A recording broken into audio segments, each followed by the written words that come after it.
Hello, வணக்கம். வாங்க சின்னதாக ஒரு ரங்கோலி போட்டு கலர் போட்டு கோலம் எப்படி இருக்குன்னு பார்க்கலாமா? சின்ன கோலம் தாங்க. பிகினர்ஸ் பார்த்தா ஈஸியாக போட்டுடலாம். ஈஸியான கோலம் தான். போட்டு கலர் போட்டு வாசலில் பார்த்திங்கன்னா ரொம்ப சூப்பராக இருக்குங்க. 7 புள்ளி வைங்க. நேர் புள்ளி 1 வர 2 பக்கமும் வச்சு போட்டு கலர் போட்டு கோலம் எப்படி இருக்குன்னு பார்க்கலாமா? நம்ம கிராமிய சமையல் சேனலை இதுவரை சப்ஸ்கிரைப் பண்ணாமல் இருந்தீங்கன்னா சப்ஸ்கிரைப் பண்ணிடுங்க. நன்றி, வணக்கம். பாருங்கள், அவ்வளோதான், கோலமே முடிஞ்சிருச்சு. இனி கலர் போட்டு கோலம் எப்படி இருக்குன்னு பார்க்கலாமா?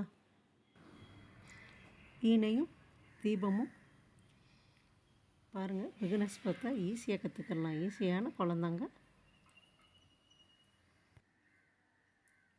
பாருங்கள், கலர் போடவும் நல்லா இருக்குல்ல கோலம். நன்றி.